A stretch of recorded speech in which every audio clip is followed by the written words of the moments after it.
बिस्मिल्लाहिर्रहमानिर्रहीम। नाज़रीन, मैं हूँ तारिक महमूद मिन्हास और आप देख रहे हैं रियल न्यूज़ पाक।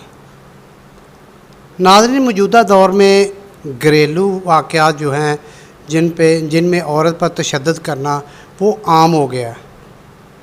हमारे नबी सल्लल्लाहु अलैहि वसल्लम ने औरत की शान जो है ना वो जब पैदा आते ही औरत की शान बढ़ा दी थी कि उसकी बीवी की सूरत में, बेटी की सूरत में और माँ की सूरत में उसकी शान बढ़ा दी थी। लेकिन इन मौजूदा दौर में औरत को हकीर नज़रों से देखा जाता है, उसको पाँव की जूती समझा जाता है। कुछ ऐसा ही वाक़या हुआ है हमारे इधर गुजरावाला नर्सरी कॉलोनी में। आइए इनसे पूछते हैं कि इनके साथ क्या हुआ है। अस्सलाम वालेकुम जी। वालेकुम अस्सलाम। अच्छा, क्या नाम है आपका? मैं भी अच्छा, क्या हुआ है, आप ज़रा डिटेल के साथ बताएं कि क्या है, कितनी देर होगी आपकी शादी को? मेरी शादी को 7 से 8 साल हो गए हैं। मेरा हस्बैंड मुझे बड़ा मारता है, बड़ा तशद्दुद करता है मेरे ऊपर। आइस का नशा वो करता है और पाउडर का नशा भी।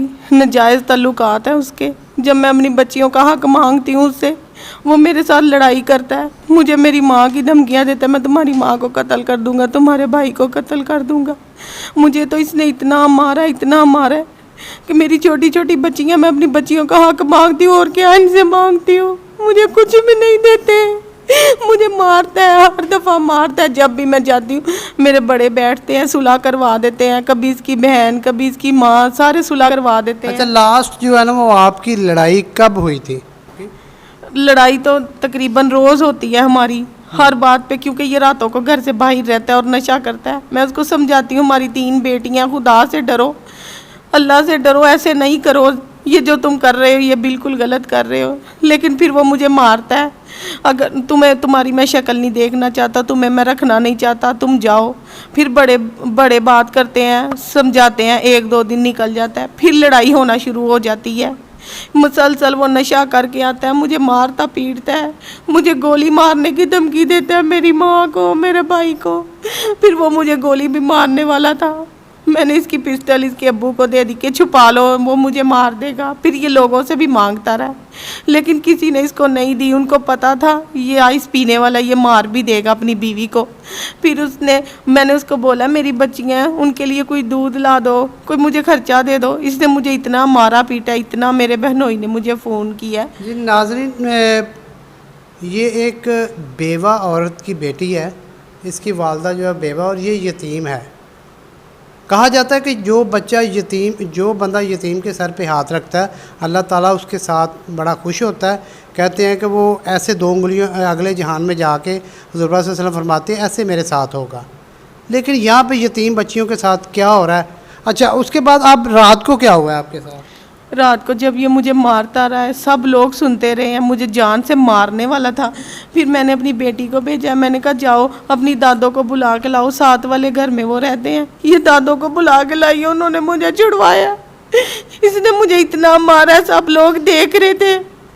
इसने मेरी अम्मी की भी जान की धमकियाँ दी, या फिर ये इसने कहा है, मैं उधर भी आके अपनी अम्मी के घर भी इसने मुझे बड़ा बड़ा बोला है कि मैं तुम्हें कत्ल कर दूंगा। वो मुझे हॉस्पिटल ले गए हैं, मुझे दवाई वगैरह इसके जो घर वाले, इसका बाप, इसका भाई, वो आपके साथ कैसा तामुन करते थे?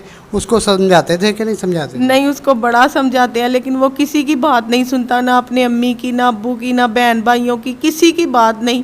वो तो इसको समझाते थे और मुझे अपने पास सेव रखते थे कि इसको कुछ कहे ना। लेकिन ये फिर भी करता अपनी मर्जी है, क्योंकि जब ये नशा कर लेता है ना, फिर ये अपने माँ बाप, बहन भाई, किसी की नहीं सुनता। और नाजायज़ तल्लुक जिस औरत जब आपके साथ रात को ऐसा वाक़या हुआ, उसने आपको ज़दोकोप किया है, तो आपने अपने घर आ जाना था? नहीं, उसने मुझे कहा तुम्हें मैंने जाने नहीं देना। फिर मैंने अपना सुबह सामान पैक किया है, मैंने कहा मैंने चले जाना है। तो फिर अपनी अम्मी के घर भी आ गया, वहाँ पे लेट गया, ध्यान रखना शुरू कर गया। कहता तुम्हें भेजना नहीं है हमने, तुम्हें यहाँ पे ही रखना है, तुम्हें ऐसे ही जलील करना है। नाजायज़ तल्लुकात है उस औरत के साथ। कहता उसको लेके आना है, तुम्हारे ऊपर सौकन बिठानी है। देखे ना, मेरी 3 बच्चियाँ, मेरे अब्बू भी नहीं है, मेरे ऊपर इतनी ज्यादतियाँ करता है। मैं सबको कहती हूँ, मैं तरले लेती हूँ, मिन्नतें करती हूँ, एक दफ़ा मुझे छुड़ा लो इससे।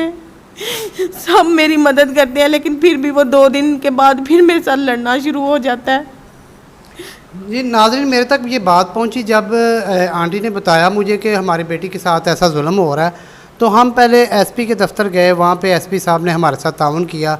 उन्होंने एसएचओ साहब को कॉल की कि ये आते हैं, इनके साथ ताउन करें, और थाने वालों ने भी हमारे साथ अच्छा कॉम्प्रोमाइज़ किया। लेकिन एक बात सुनकर मेरा दिल दहल गया। आइए आपको भी दिखाते हैं कि जब इनको वहाँ से पुलिस वालों ने बाजियाब करवाया तो मैं इनके बच्चों को घर छोड़ने जा रहा था। तो आइए दिखाते हैं कि इनकी जो बेटी है वो कितनी कमसन छोटी सी है और वो क्या बातें कर रही है, आपको दिखाते हैं, उसके बाद मिलते हैं आपको। आ जाओ। मामा चुप थी, लेकिन कह रहे थे अपन ने सोटा मारा था उनको, होर ना कह रहे थे कि यदि मानो ना इधर ना उधर भेजना है, खाली मकान करना है। तो वो ऐसे कह रहे थे, इसीलिए वो कह रहे थे कि ना मामा कह कि मैंने बात नहीं किसी की गाल की पूछनी। जी नाज़रीन, आपने सुनी कि ये छोटी सी बेटी है जो कह रही है कि मेरे पापा जो मेरी मामा कोई बात नहीं करती, लेकिन फिर भी मेरा पापा में उसको मारता है। और एक और बात पे दिल दहल गया कि जब बच्ची कहती कि जब मेरा पापा ठीक हो जाएगा तो वो मुझे अपने घर में ले जाएगा, हमें प्यार करेगा, हमें चीज़ लेके देगा। तो मेरे ख्याल से औलाद का दर्द रखने वाले और जो इस्लाम को मानने वाले और यतीमों के ऊपर हाथ रखने वाले जो है ना, वो ये बात सुनकर उनका दिल दहल जाएगा। आइए इनकी वालदा भी हमारे साथ मौजूद है, उनसे भी बात करते हैं। जी अस्सलाम वालेकुम। वालेकुम अस्सलाम। अच्छा, मुझे ये बताएं कि ये कितनी देर हो गई इनकी शादी को? इनकी शादी को हो गए 8 साल। अच्छा, 8 सालों में कभी कोई ऐसा मौका आया हो कि इसकी तरफ से ठंडी हवा आई हो? नहीं, हर टाइम ही मारता पीटता रहता है इसको, मुझे तो गालियाँ आपके निकालता इलाके में कोई, आपके रिश्तेदारों में, आपके इलाके में कोई ऐसा बंदा नहीं जो उसको समझा सके जाके? नहीं, वो किसी की नहीं समझता। तो फिर आपको तो पहले दिन ही उनको फारग कर देना चाहिए था। वो इसलिए कि 3 बेटियाँ कहाँ रखेंगे, क्या करेंगे। लेकिन अब भी तो होगा ना, वो छोटी छोटी बच्चियाँ। इंसानी हकूक़ की तंजीम और एसएचओ साहब, डीपीओ गुजरावाला, एसएचओ साहब गुजरावाला, इन सब से मेरा हाथ जोड़कर अपील है कि ख़ास तौर पर जो औरतों के केसेस होते हैं उनको फ़र्स्ट प्रायोरिटी पे देखें, ताकि किसी और बंदे की ज़रूरत ना हो कि ऐसा जो है ना वो कर जाए। क्योंकि दर्द दिल रखते हैं जो, वो ही ये काम कर सकते हैं। हर एक की माँ बहन बेटी मौजूद है।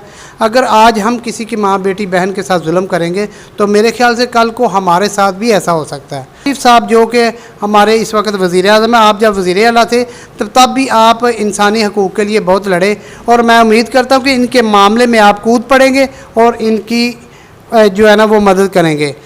तारिक महमूद मिनाज को इजाज़त दें। अल्लाह हाफ़िज़।